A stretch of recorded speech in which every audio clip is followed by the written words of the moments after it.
જે બહેનોને ગરમીની સમસ્યા રહેતી હોય, કોઠામાં ખૂબ ગરમી હોય, એને કારણે એમને એસિડિટી થઈ જતી હોય, લાંબા સમયથી આ પ્રોબ્લેમ રહે, પિત્તવાયુની સમસ્યા રહેતી હોય, એને કારણે શરીરમાં ધીરે ધીરે નબળાઈ આવે, ખાસ કરીને એવા બહેનો કે જેમણે ગર્ભાશય પણ કઢાવી નાખ્યો હોય, એને કારણે શરીરમાં અતિશય નબળાઈ રહેતી હોય, પેટમાં ઇન્ફેક્શન લાગી જતું હોય, આખા શરીરમાં વાયુને કારણે ખૂબ જ નબળાઈ, થાક, દુખાવા રહેતા હોય, એવા બહેનો માટે આયુર્વેદ સારવાર કેટલી હદે સારી નીવડે છે? મને ગેસ, એસિડિટી, આંતરડામાં ઇન્ફેક્શન હતું, શરીરમાં બહુ જ ગરમી હતી, થાક અને વીકનેસ એવું બધું લાગતું હતું. ઘણા 8-10 વર્ષ થયા હતા. 8-10 વર્ષથી બધા પ્રોબ્લેમ હતા, બરાબર? આપણી હોસ્પિટલની જાણ તમને કઈ રીતે થઈ હતી? મને સોશિયલ મીડિયામાંથી થઈ હતી. સોશિયલ મીડિયામાં.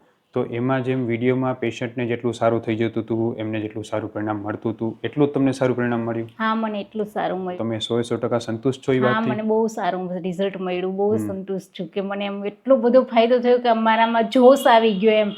મને એમ લાગતું જ નહોતું કે હું કંઈ કરી શકું, ઉઠી ના શકું, એટલી મારી પરિસ્થિતિ એવું હતી એમ.